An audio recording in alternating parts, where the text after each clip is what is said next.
What's up, everyone? Welcome back to the Piloting Club. My name is Sunyveil. I'm going to be doing an in-depth analysis of the semifinals between Grgapm and Gage902 in ECQ Dead or Alive that happened this past weekend.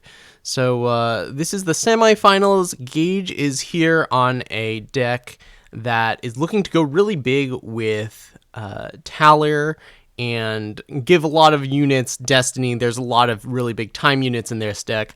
And Grgapm is on a typical even Xenon deck list. So I think that what's going to have to happen here is that Grgapm's really going to have to figure out a way to push through the 25 damage or however many damage they need to do in order to win this game before Gage can set up and get a bunch of cards with Destiny, with Talir, or like play Talir, then Merchant for Kairos out of the market and just go off that way. So that's what we're going to be looking at, and I'm going to be taking an in-depth look at the gameplay. If you're wondering what the Piloting Club is, be sure to check out the Friends of Eternal Discord. That's that's where this is coming from. And if you post a video of your gameplay there and you want someone to check it out, I'll gladly do that for you. All right, let's get started. So first, looks like Grgapm's going first. This hand does not look good. Well, Ipsot is one of the best cards in this matchup, but boy, 3/4 drops and nothing up until then. Like, I guess there can be a Beseech on turn 2. This Curtain Call doesn't do much without Shadow. I think that this is a redraw. Gage has a bit of a slow start, but Initiative Sands is one of the best ways to catch back up. I think this hand's fine. This Talir isn't going to happen and do anything too quickly, but I think just going Depleted Power into Initiate, into like Trailmaker on the next turn, or Tokus on the next turn is good enough. Anyway, so Grgapm obviously leading off with the symbol. Yeah, they kept that hand. I might not go down to 6 with this hand, but boy, I don't like the way that this looks. Okay, Gage draws the Undepleted Power. That's very powerful. Ooh, Grgapm getting bailed out by the deck, getting an even-handed golem. Easy slam that there. Yeah, wanted to make sure the rest of the game goes as smoothly as possible. Gage, pretty straightforward. Just going to play a Trailmaker here. No need to offer up a trade. So Grgapm really needs some Shadow Influence. Beseech is the only card that they can play. The Devour. I think that they just take the Curtain Call, honestly. Like, Curtain Call is not phenomenal in this matchup, plus they're going to need double Shadow in order to get to it. I think that Blythe Moth is much better. Like, I think it's pretty clear here. Well, actually, hold on. If Grgapm uses one of these time cards as the Plunder, then they can, with one more time influence, get up to Ubzad. So I guess it's actually not totally cut and dry. Honestly, the worst card in their hand right now is it's either Curtain Call or Wasteland Broker, I believe, because the Stuck on Power, the Desert Marshal or Desert Alchemist is going to be able to get them to power. So this is a really interesting decision, especially with these two out. I think you want to keep the Blight Moth. Oh, there's 2 Blight Moths, just in case you can get up to that double Shadow. I think Curtain Call is the pick, although maybe just getting rid of the Wasteland Broker and being okay with either if it gives you Shadow or time, I think is also kind of reasonable here. You could also, if your plan is to get to Ubzot, I think that getting rid of the Grazer makes a lot of sense too. So let's see what Grgapm's plan is. Okay, getting rid of the Grazer. Okay, so going for Ubzot. I think that's fair. All right, so Gage here, pretty simple, pretty on rails, just going to play the power. Let's see how the Scout goes and then play Tokus. Generally, you should play the Crest first. You know, if you're not... Yeah, you should just generally play the Crest first if you're not making an attack or something.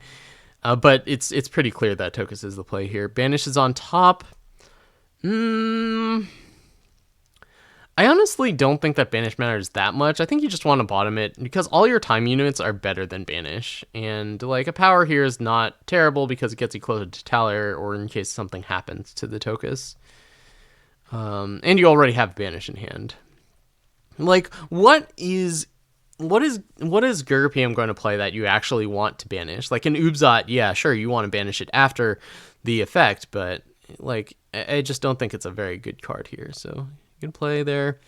Grgapm did not hit the time influence. I think the thing to do is plunder here.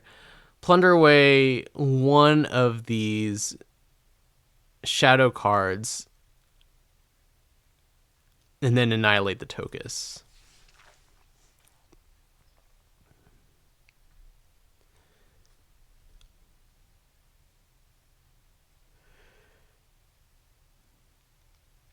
I don't think there's...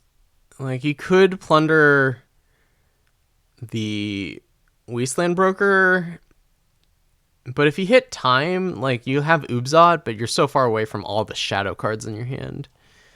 So I think... Yeah, okay, so definitely you have to play the Desert Alchemist. Hitting the Curtain Call, okay, I like that. I like that play a lot. I think that's a really smart move. Okay, Gage is going to play... You just play World Bear Behemoth here. Annihilate's great against World Bear Behemoth, but there are just so many things that are worth hitting with this. Oh, man. This is really unfortunate for Grgapm. They're just bricking on every opportunity, not having useful cards. This is interesting. What are they trying to do this? So they're trying to hit a Shadow Source with this Devourer in order to play Blightmoth. I'm not sure that that's better than just playing a Wasteland Broker.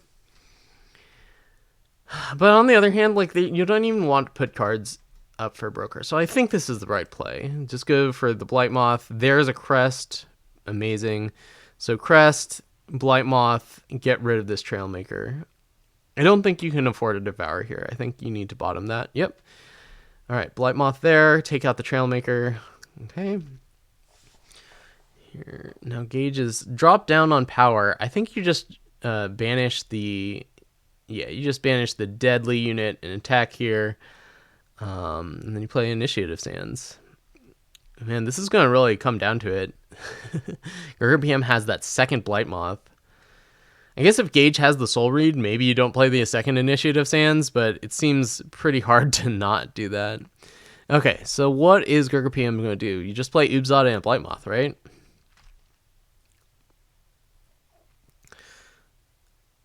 I don't think there's any question about that. So there's Ubzot, there's a Blightmoth, taking out both of the Initiates, great. Knock Gage down to 4 power. I'd have to look at the deck list whether an attack is good here or not. There are Curtain Calls, that is something that can be played, but there's nothing that just kills small stuff, right? And there's Banishes that will take down the Ubzot anyway. Yeah, I think you can actually make an attack here. Yeah. Smart move by Grgapm. Nailing all these lines. Okay, Insignia attack. I would just go ahead and double block these. You don't want this to get infinite value. Yeah, just do that. All right, what's in Grgapm's market? All right.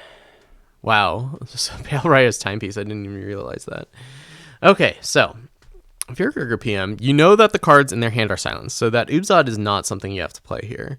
Unless you want 6/5, which is fine, but I think you want to get up to, you want to get access to the market cards. You've got Pride Leader, Menace, Pale Rider's Timepiece, Azendel, and Soul's Rest.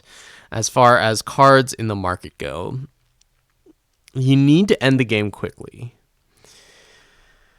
I think that Azendel is the best card to get out of the market here. I guess there's no way for us to tell. But I think that's the plan. I think you play Wasteland Broker, try to get Azendel, Treasure Trove, and then play Crest to scout.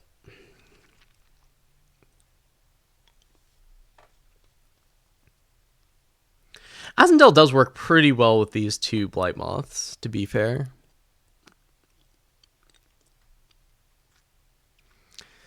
Grgapm scouting first. Ubzot. You really don't love the Ubzot. I don't know. I mean, I guess it's fine, but it's just like not as big as the time cards that Gage is playing. So past having silenced the hand, it's just not that insane. So I think I think you want to get the Azendel online because that's a way you can actually close out the game. Okay, there's Ubzot. The hand is already silenced. You get to attack for 2 here. I mean, Grgapm does know that they need to... Yeah, if you're going to do this, you might as well... Oh, I guess they knew about that, so they can just go for the treasure trove. All right, so Grodov Stranger... Yeah, that's pretty good. All right, so we're probably going to see another Ubzot and a Wasteland Broker here. You could play the treasure trove, but I just don't think it's worth it. I think you just want to play 8 power worth of big units. Yeah. I think that Azendel is an easy pick here. Play Ubzot and hope to block the Grodov Stranger because you don't want them to get more than 1 attack in if you can avoid it.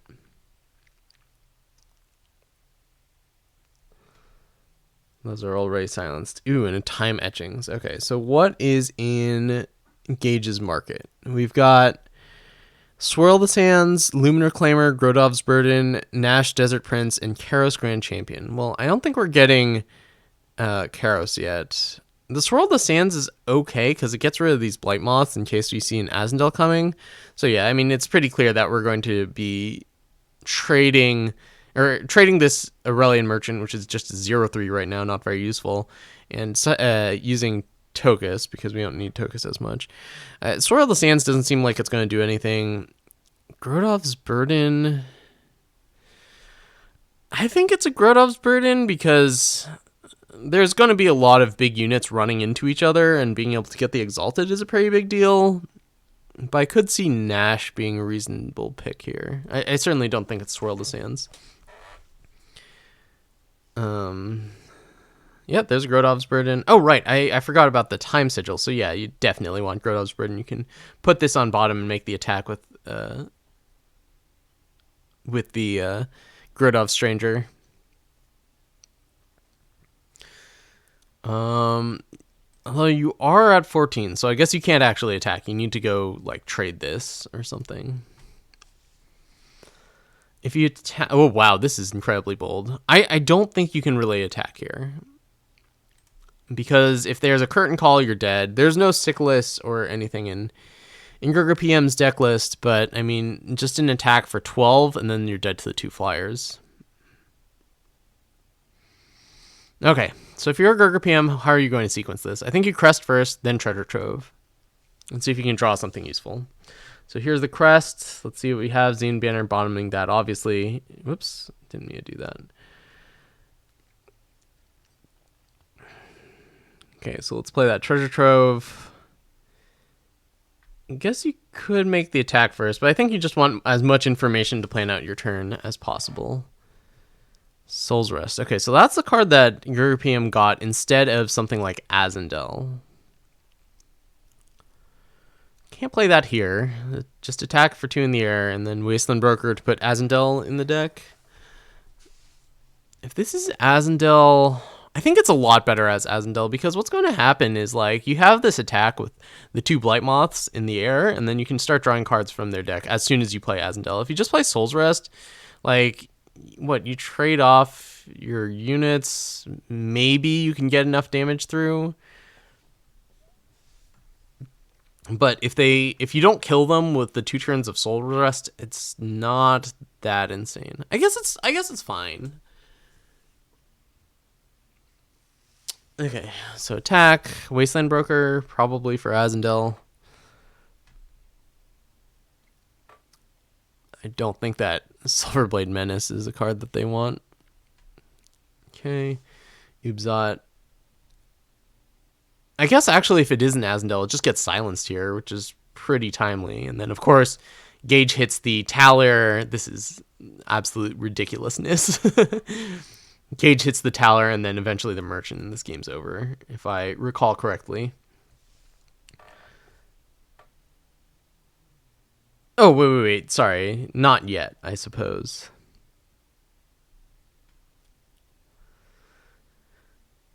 Okay, so Grgapm's going to have to draw something to get out of this. Oh, maybe it is immediately. Oh yeah, there it is. There's the merchant. So yeah, Taller then merchant on back-to-back turns, and this game's over. We can go through this, but it's just going to be a Karos drawing 6. Every time unit, there's another Ubzot shooting for 6. There's a World Bear Behemoth shooting for 6 more. I guess it's actually in Gage's best interest to go after the units because there's no guarantee that they can actually kill them here. You can get a Nash here to take out the flyers and kill the Wasteland Broker. Yeah, that's exactly what happens. Then Grgapm technically still has that Soul's Rest, which they can decimate, but and actually this is kind of an interesting spot because the Soul's Rest actually does make it so that all of these cards or a bunch of these cards go to the void, but it's not going to matter enough. There's no, like, Grgapm doesn't have a bunch of Sicknesses or something to draw into. Like, the best they can do is play Blight Matha and play a Desert Alchemist, and that's not going to be enough. Gage has the Merchant. Only one Dark Return, I suppose. They just have the maximum hand size. This is pretty brutal with the Desert Alchemist.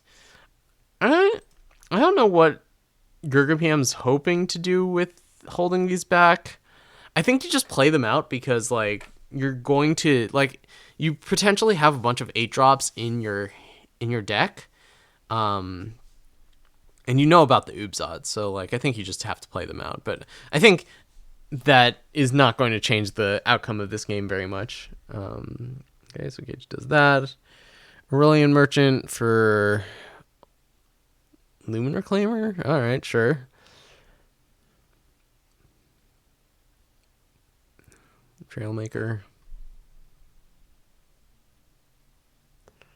Treasure Trove.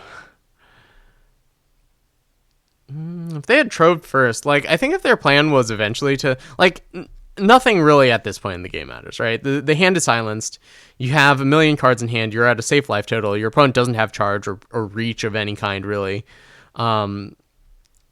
So, like, the sequence probably doesn't matter that much, but if you play the Treasure Trove first, then you can play Taller, and then you can Dark Return Karos, and then the game's over. Anyway, there are situations where that ability to close out the game is going to really matter. This is not really one of them. All right, so Desert Alchemist just comes down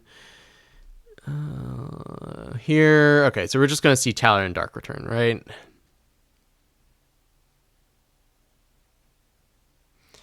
There's Taller, there's the Dark Return on Karos, draw 6 cards, shoot for 6. I think you can pretty safely go face here.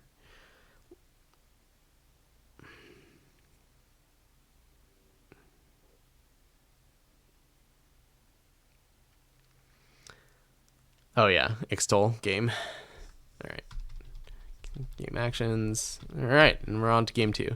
I mean, it's really tough for Grgapm. Without an aggressive build of even Xenon, like, it's just so reliant on getting that early Ubzot down and crippling Gage in order to win this game. It's just, like, such an upheld battle, I think, for Grgapm. Okay, so Grgapm's on the play. This hand is close if it has a second power, but you can't keep this. Gage's hand looks pretty close. It's also close. I think I would redraw down to 7 with this hand. Might not redraw down to 6 because you do have the initiate into Time Symbol, and that's pretty powerful. All right, they're going to go down to 6. I regrettably keep this hand. Sorry, they're going to go down to 7. Grgapm. This hand is so close. I think I keep this. It's very borderline. It doesn't have a proactive play, but at least you get to go Crest into Beseech on turn 2.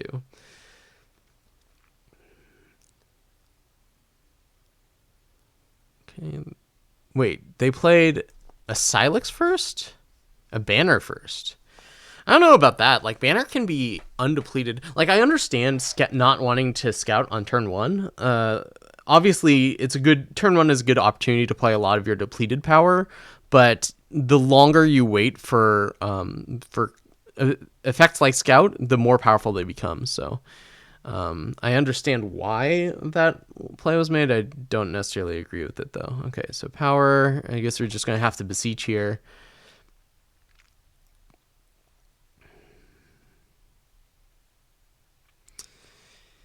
And I think I keep the hand as it is. I don't think that a second Shadow Sigil is going to be better than these cards.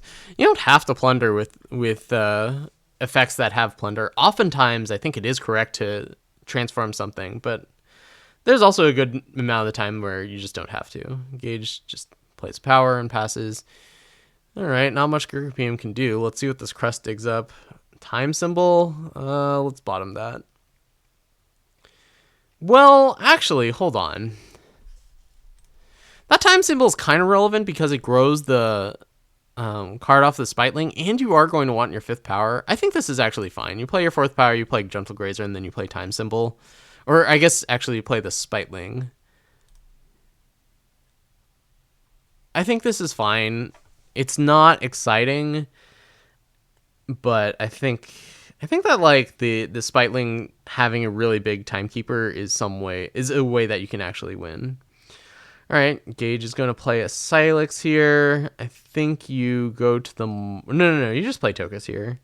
No need to go to the market just yet. Like, you could get Nash or something. There's no like mid-game threat in the market of Gage's deck. Okay, so there we go. Spiteling, here's the 4/4. There's a Banish. Let's see. This is an interesting turn from Gage. So the thing is that the Grazers in Gage's deck are not as good as the Grazers in an even deck. Like, you could hit Twilight Hunt, but you could also hit Time Etchings, which is great. Trailmaker, Initiative Sands. Curtain Call is just the one that you really don't want to hit. I guess Dark Return is another card that you really don't want to hit here. I think you just play a Merchant here, honestly. You just need the power. I don't know if you even do anything with it. You could also banish the Timekeeper. If Gage identifies that as being a card that is problematic, which it is, I think that's a reasonable line as well. Okay, so it looks like we're going to see either Grazer or Banish. That's fine. Putting off the decision until later, I can get behind that as well. Okay, so these curtain calls are shut off by Tokus. So Grgapm only has one option, and that is to play the Gentle Grazer, playing it pre-combat in case of Even-Hand Golem and Stand Warrior, Desert Alchemist. You could change one of these curtain calls, but honestly, I don't think it's worth it. I think you just keep the hand as it is, and you play the time symbol. You could turn the time symbol into a power, but I don't think that's right either because you do need that power. So I think you just play the time symbol and attack with these two. Gage is going to probably just banish. Well, I mean, I'm not entirely sure. If they think it's just like, if they're just not concerned, they could play the Grazer, but I think this is just like a good opportunity to banish. You're going to have to banish it eventually anyway. All right, there's the 5th power. Just slam the World Bearer Behemoth here, I believe. Oops. I keep on right-clicking accidentally. Yeah.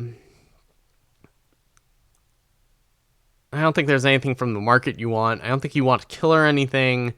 So yeah, I'm of the opinion you can just play the Behemoth. Although there is the consideration that like you can play, if you have 6 power, you can play Behemoth plus Twilight Hunt. But I think you just play the Behemoth there. You save the Twilight Hunt for when there's something you actually really want to kill. Interesting, going for the Merchant. So what are we getting from the market here? Oops, that's the wrong deck list. Sorry about this. My setup might leave something to be desired.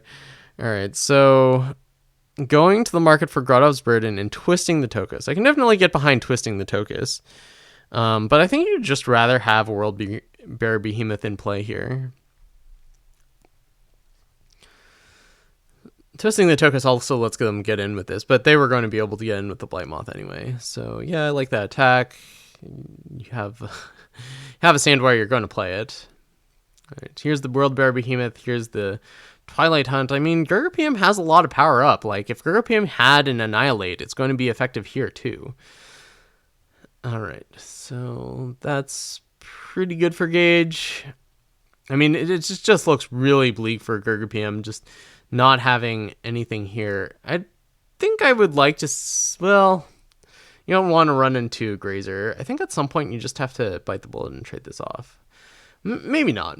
But, like, it just seems like the defenses are kind of down for Gage, and I think if the World Behemoth came down last turn, would have been able to prevent the attack with the Gentle Grazer, and then you just attack again, or you just attack on this next turn, and you get the extra power that you would have gotten from the Aurelian Merchant anyway, and then you can play, you know, whatever afterward in order to play some defense. Okay.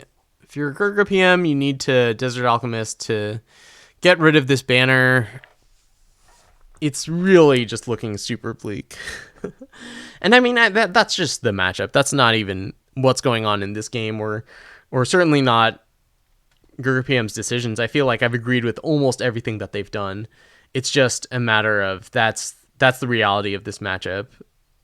Gage just goes way over the top, and there's nothing really Grgapm can do to stop it. I think at some point you have to play one of these Blight Moths. Like, maybe shrink this Tokus by 1 or something. Because I don't see what this is really accomplishing. If you're hoping to pick up a Trailmaker or Initiative Sands, it doesn't even really matter at this point. There's big time units coming down. Yeah. Yep. Prevent the twist. Yeah, there's another Trailmaker, but that can also just be shrunk by the Blight Moth as well. Okay, attack.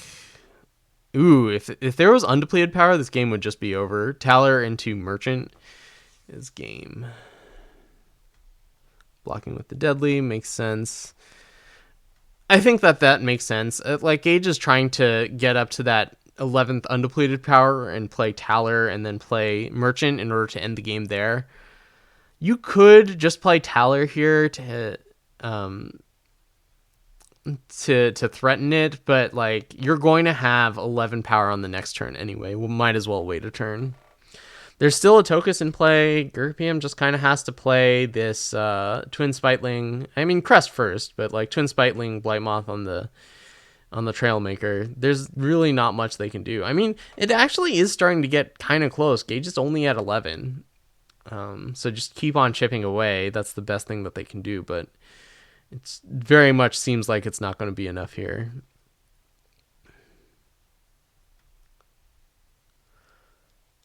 Yeah, if you're Gage, they can't Curtain Call you, so you just take this, and then next turn you go for the Taller plus Merchant. Hope that there's no Annihilate.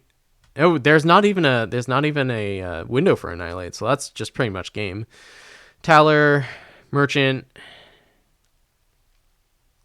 Karos, draw 6, deal with the cards that are ones that you can't block. Oh, 18. Okay, that's just going face. I think this game was pretty open and shut. Unfortunately, not a whole ton to really pick apart here. Maybe a couple of decisions on either player's side that I might disagree with, but like pretty minor things overall. Both players played really well, and this matchup was just set up in a way, and the draws lined up in a way that like there was not much that Grgapm could do. Maybe there was, like, it was close in the first game, but I don't know. I just don't know how this could have ended up any different, you know.